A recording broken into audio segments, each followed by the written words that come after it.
I can't do this. I got people that love me. Everyone around you is gonna grow old, is gonna die. You will lose everyone you've ever loved.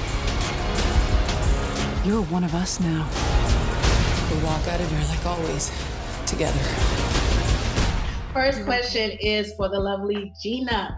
Gina, now in Netflix's They've Got to Have Us, you said something that was so profound to me. And I'm going to quote you. You said the moment that you put Black characters in a film, it becomes something else. Like it's suddenly not universal, and that's just not true. Yeah. Essentially, you were saying, let us make the films we want to make without categorizing it as Black film. So I wonder, how excited were you when you got this script? And do you consider the term Black cinema as a negative? Mm-hmm. Well, with the first question, I was incredibly excited to get this script, foremost because I'd been wanting to do an action film. I knew the type of action film I wanted to do, an action drama, and I knew absolutely when I got the opportunity that I wanted us to be in it. And so to get this script from a company like Skydance, which does, Mission Impossibles and Star Trek and Terminator, and knowing that I might have the opportunity to do this on such a big scale, and then reading the script and loving it as much as I did, and then seeing this character Nile, this young Black female hero, that just made it like, this is a movie I need to do. Not that I want to do, but I need to do. And in terms of the other, the term Black cinema is not a negative to me nor to us. My issue with it is with Hollywood, in terms of Hollywood using that to describe any film that has a Black person in it. So suddenly they feel like, oh, we've done our one Black film, as opposed to we should be in every single genre: sci-fi, Western, love stories, period pieces. That's who we are. That's the breadth of our humanity. That's what I want to see. And so I just don't want to limit us. But I revel and celebrate Black cinema and Black film. Yes, me too. Thank you for that. Now, Kiki, girl, you popped up on the scene, killing us with, you killed it with If Bill Street Could Talk. And now you're doing it again. You're doing it again with the old guard. I wonder, speaking of your character, Nile, what did you love about this character, and how are you guys similar and different? I love the opportunity to, be that physical. I love the action genre, so I was excited to jump into that, but jump into it with the character that, Nile still has so much heart, and being led by Gina, being encouraged to dig deeper into that and to not be afraid of her vulnerability, which was exciting to, kind of play that, but then still play that, physical strength and, being a Marine and all of that. So I would say that would actually be the biggest difference between us, though, was the physicality. All the training and stuff I had to do. I was like, ooh, this is hitting a little different. It looks hard. It looks very strenuous. Yeah. Right. But then in terms of, how Nile and I, are similar, definitely her faith, what that is for her, that being, a foundation for her, something she leans into. And then also how much she loves her family. Yeah, those were very big things that I was like, ooh, yeah, I understand that. I feel that. Yeah, I could see that in that line when you said, when Charlize Theron said, God isn't real. You was like, my God is. I was like, ooh, I see that. So you said that with conviction. You said it with conviction. Now, my next question is for Gina. Now, Gina, music plays a big part in your films, from obviously Love and Basketball, soundtrack was amazing, to Beyond the Lights. And we see it in this film as well. I wonder, how important is it for you to incorporate music, and does music inspire your writing? Mm-hmm.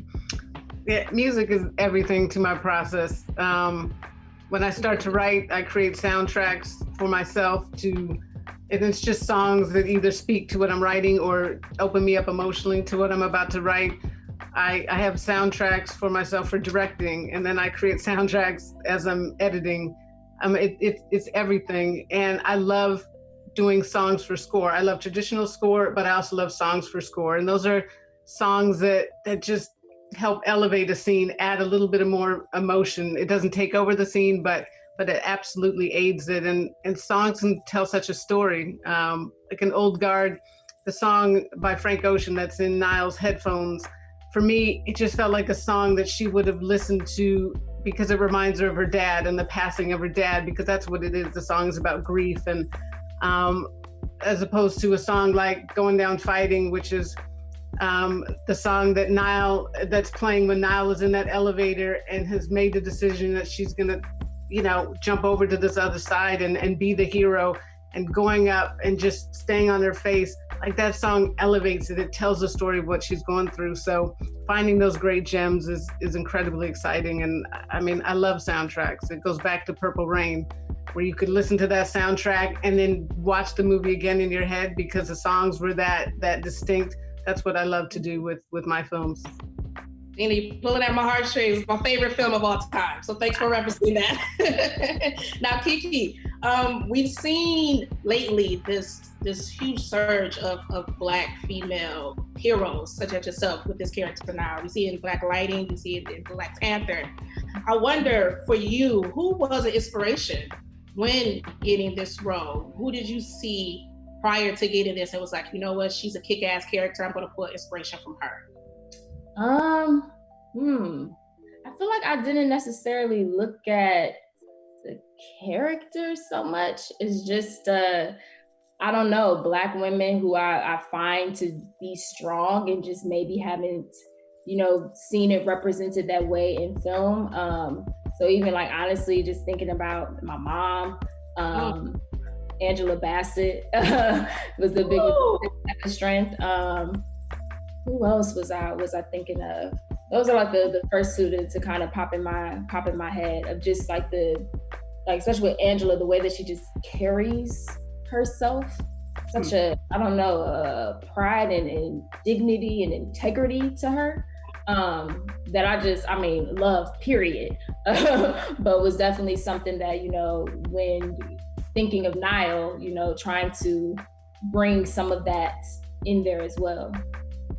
She was kicking ass in What Love's Got to Do With It. She was kicking like ass, so you're right. Last question, 20 years from now, because we are here, Love and Basketball is one of my favorite films as well, 20 year.